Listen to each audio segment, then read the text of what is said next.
Hi, I'm here to give you a little bit of background and instruction on our new Greenscreen Lab that you see. I'm going to kind of walk you up the stairs and show you where it is. I'm in there right now doing this particular recording. It's up on the loft of the library. Has both the recording setup, the microphone setup that you see in front of me.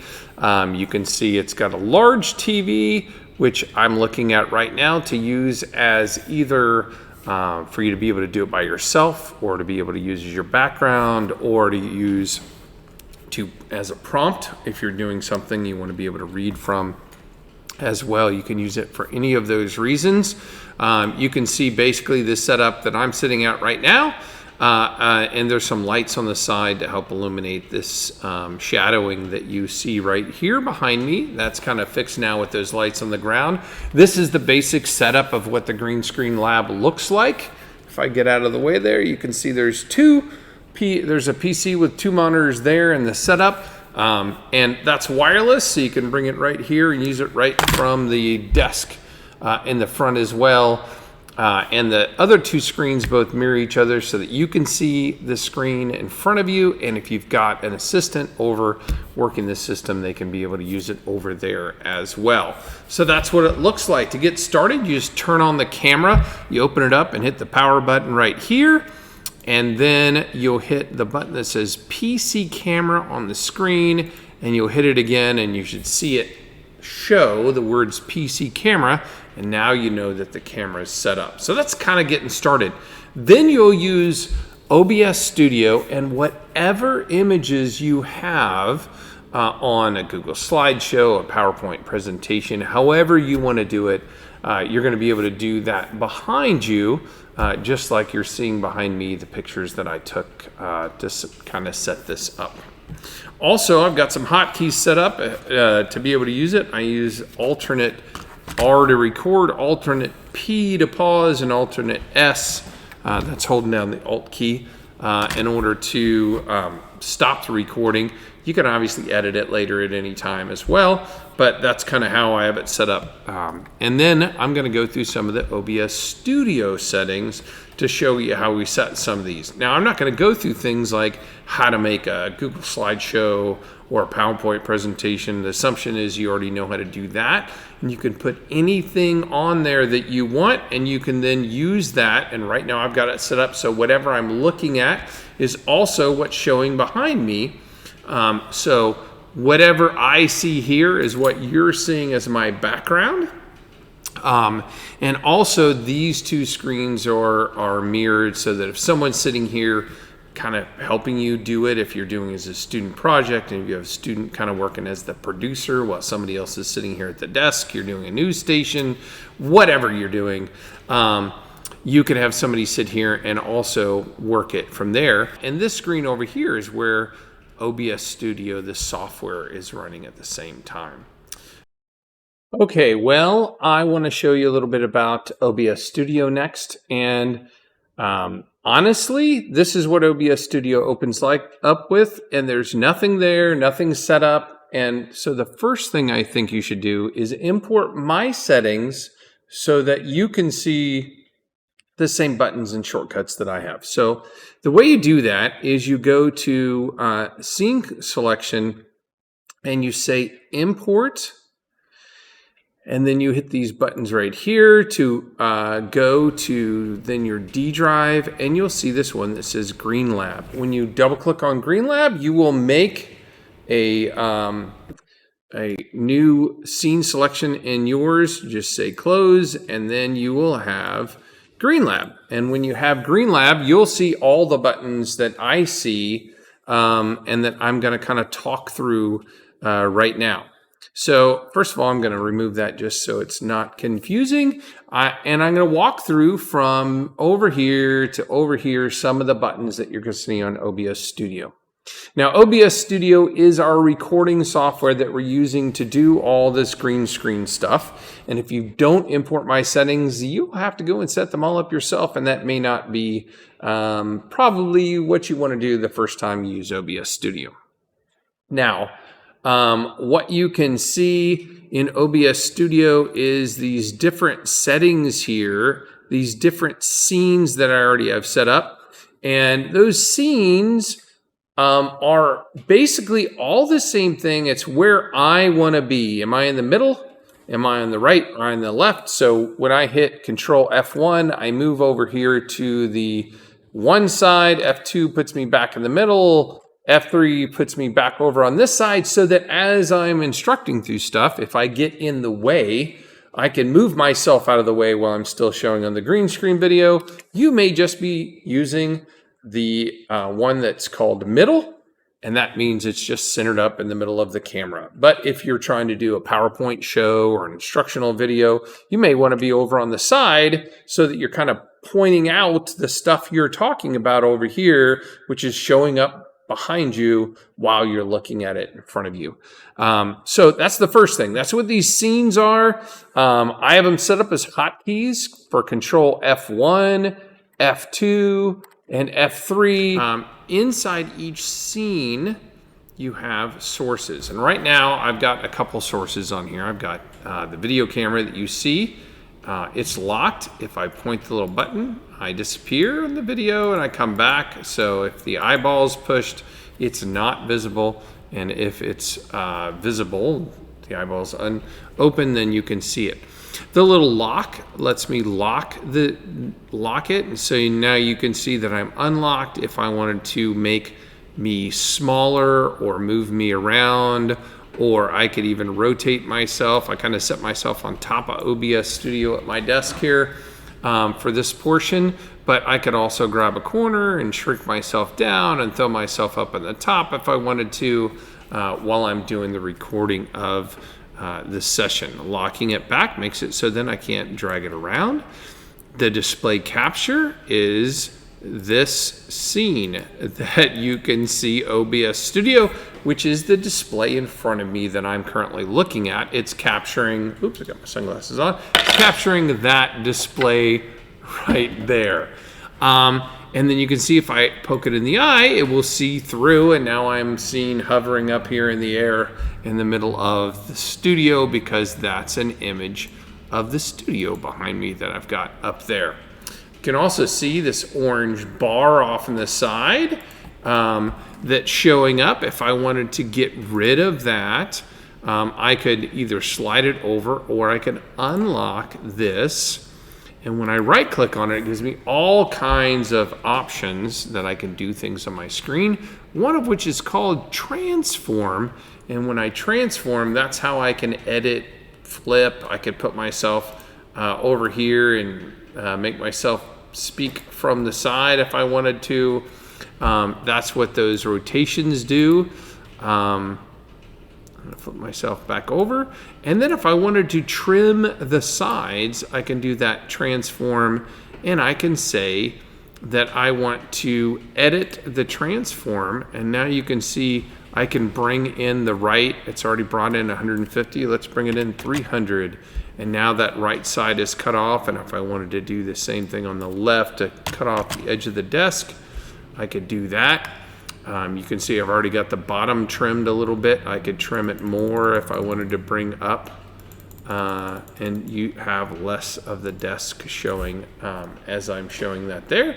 And now you kind of can see through the edges a little more, and then I could go re-lock it. So sources are things that we're recording. And if I hit the plus down here where sources, you can see there's a huge list of them. One of the sources I've got might be a different audio device. If I have other audio devices, I can have it go straight to a browser window. If I wanted to do that, I could say, hey, add a browser, and then put in a website. If I wanted to record a website, if I want to get rid of it, I just have it highlighted and I hit delete. It's pretty simple. I can have pictures just like I did with this. This picture is a picture of the studio that I used earlier, if it's in the background, you can't see it, or if you poke it in the eye, but that's just, I can add an image of anywhere. I can add a media source. If I had a video of something that I wanted to add, for instance, if I wanted to add a background making it look like I was at the beach, so I could go and say media source, and I could say, name it if I want to. I could say okay, and then I could browse for a file, and I just downloaded a file. It's called the beach background. I'm going to say okay, and there that is. I can put that behind the source there, and then if I wanted to have that beach background continue to play,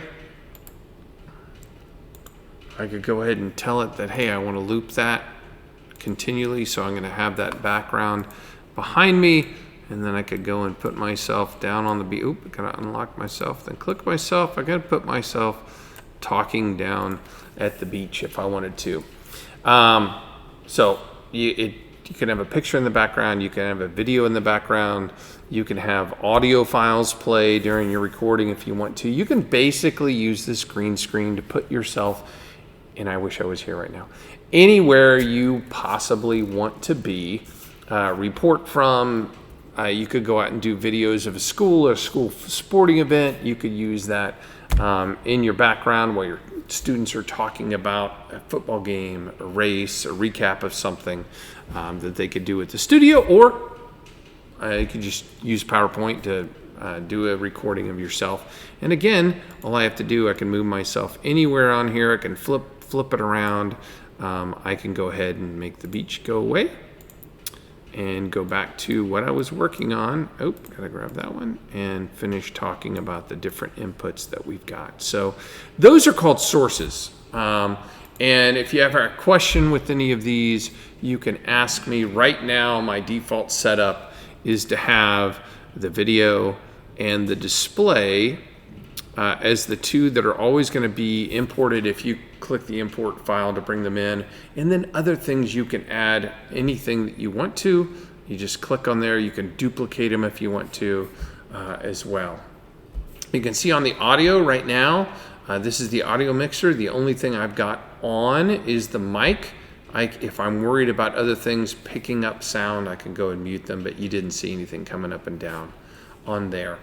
If I want to have more than one input, for instance, I want to fade into that beach scene, I can go and use these scene transitions, would allow me to transition between scenes or from different things I have set up. So I'm going to go ahead and put myself in studio mode. And when I click on studio mode, you can see a right and a left side. The one that's over here that says the program is what's getting recorded currently. And you can see it up here in the background. There's another side that says GS. So I'm going to go ahead and change, and I'm going to go and hide the display capture over here. You can see it doesn't do anything to the one we're looking at, and put that beach background in there. And I'm going to go ahead and move myself on this down here. And you can see that on the preview side here as I'm doing that and setting it up. And then when I hit the fade button, it's going to fade from the one I'm recording right now to the other one and fade between those scenes. Oh, I'm sorry, not that fade. It's supposed to be this one. Here, let's go ahead and do the fade up here. And then it faded right between the two, and it took 300 milliseconds to do that.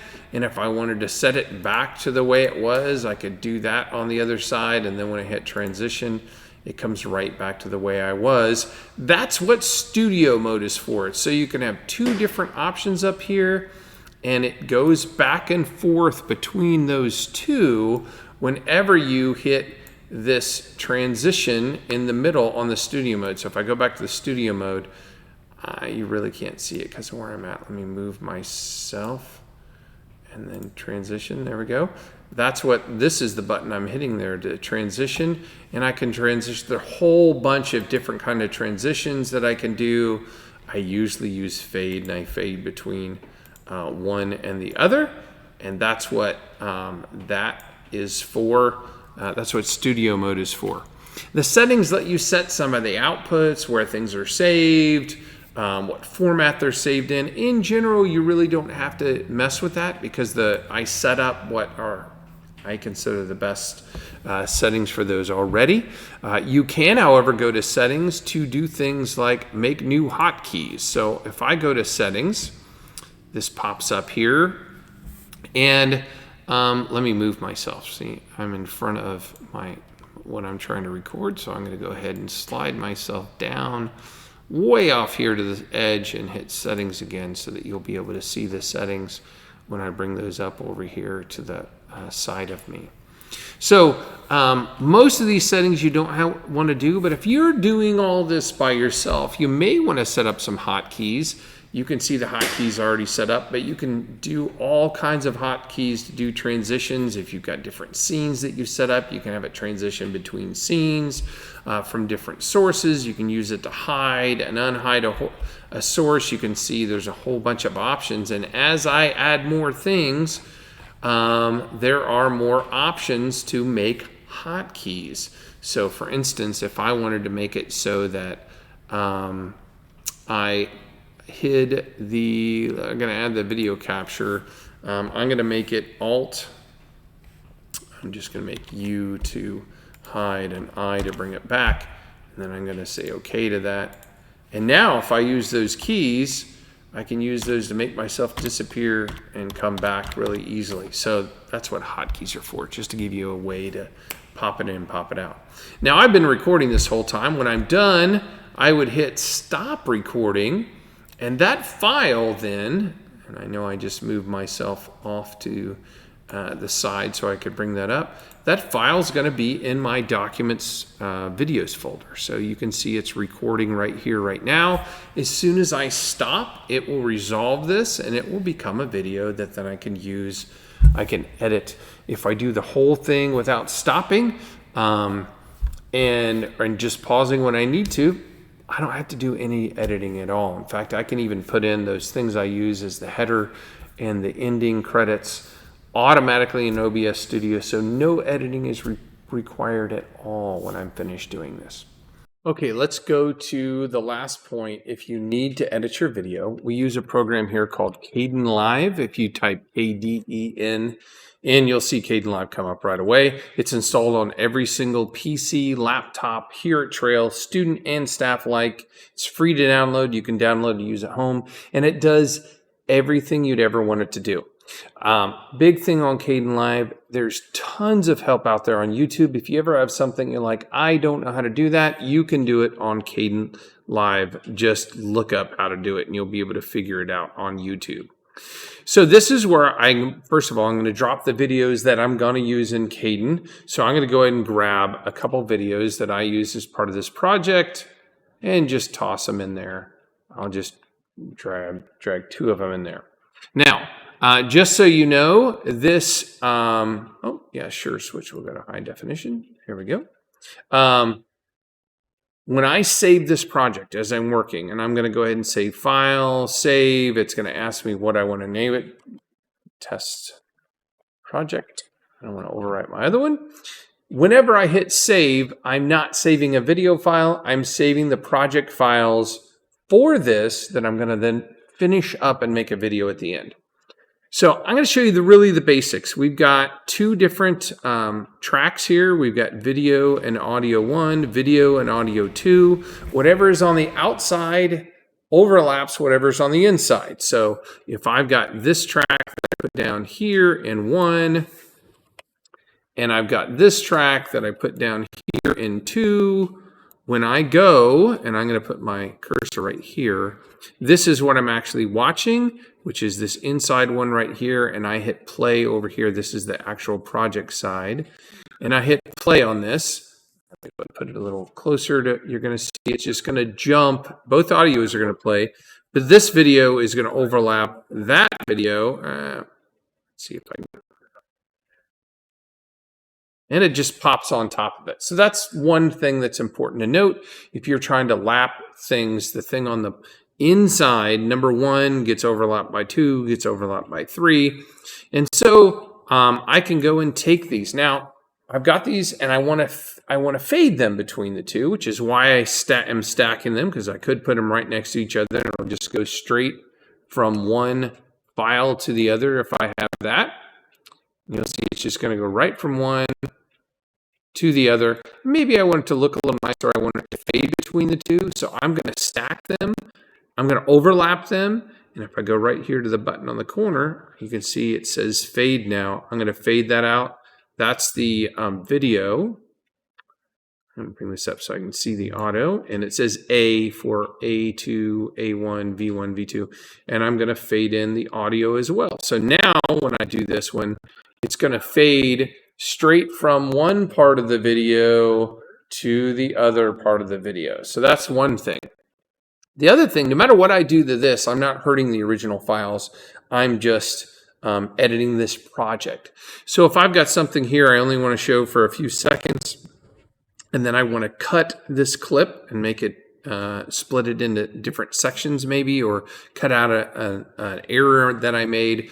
You can see I just put the cursor where I want it. I'm going to right click and say cut clip. And then I can go to the next spot and I can right click and say cut clip. And I can delete that in the middle and slide this over. And now it's going to go from that one clip to the other clip really quickly. I could again fade back to this one if I wanted to.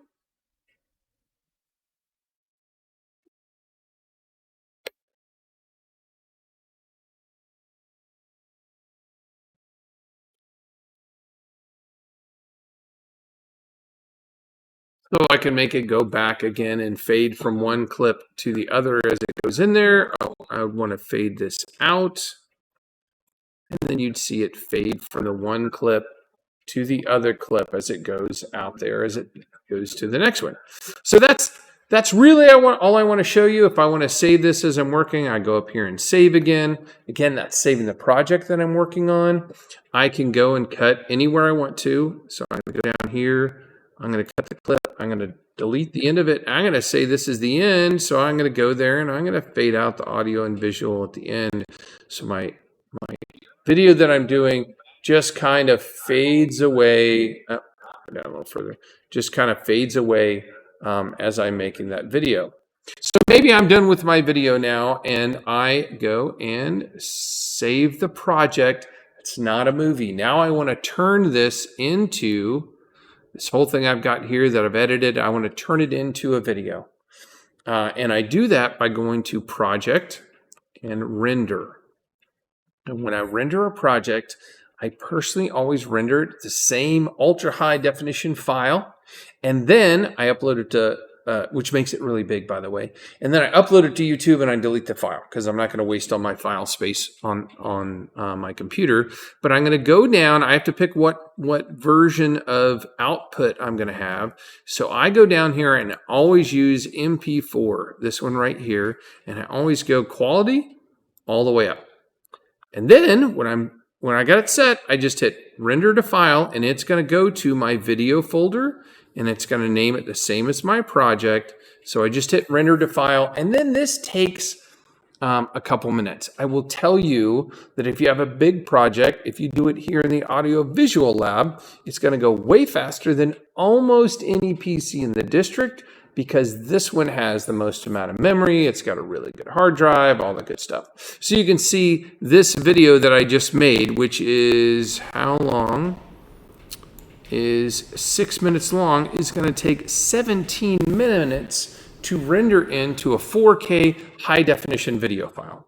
But when I'm done, I'm going to upload it to YouTube and I'm then going to delete that file. So this is going to be kind of big. So when I'm done, if I use that high 4K resolution, I have to give myself time to go ahead and do that. Now, if I start this, doesn't mean I need to stay here. I can lock the computer and leave a note here saying rendering video file. Mr. will be back in half an hour. Please don't log off this computer until whatever time, because it's almost exactly right. So if I see that, it says 17 minutes and 44 seconds right here on the screen.